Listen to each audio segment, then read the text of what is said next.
I need for you to use your imagination.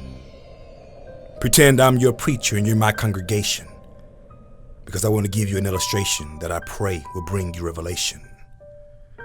Let's say I see this girl and I think she's fine. Thought crosses my mind of her and I spending some time just to wine and dine at her place or mine, then hang on the door, do not disturb sign. Now freeze.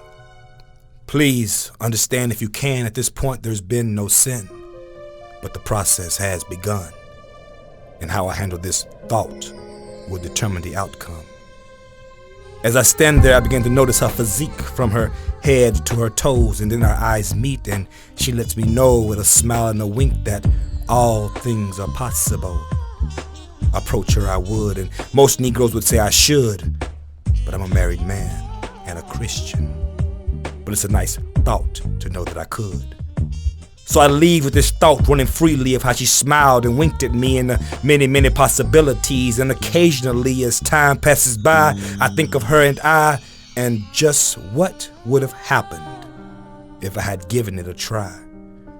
And it's funny how this thought is most prevalent in my life when there is strife between my wife and I. Like the other night, we got into a fight because money is tight and she spent too much at the mall. And I grabbed them receipts and the rest of that stuff and told her I was returning it all.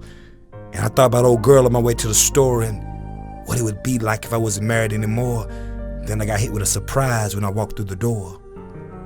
All the could, would, and should that had crossed my mind now stood before me in the checkout line. I wanted to run, but I was stunned, and I had to think quick because here she come, but there was no need for me to drop a line. This girl wasted no time, gave me her digits, and didn't even ask for mine. And what had me tripping up in there was she saw my wedding band and didn't even care.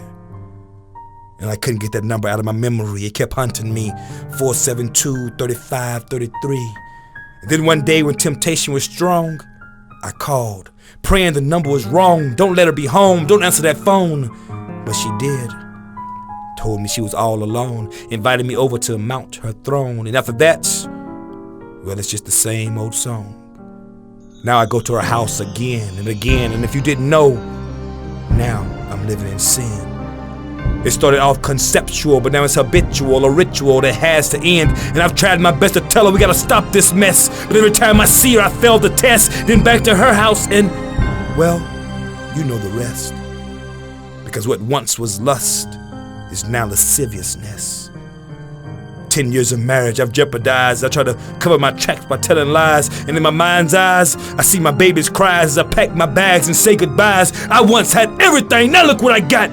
My marriage is gone, my family is shot, ashes to ashes and dust to dust. Then I lose my job because I can't focus. There's a 38 snub sitting on the nightstand. Next thing I know, it's in my hand. And one final thought before I bring it all to an end of my family and my life destroyed by sin.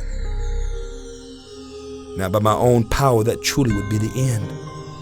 But by redemption and forgiveness I was able to start again. Love opened my eyes to the lies, allowing me to see that my own works and tries could never devise the peace that I need. Now I believe that instead of work, I just have to receive.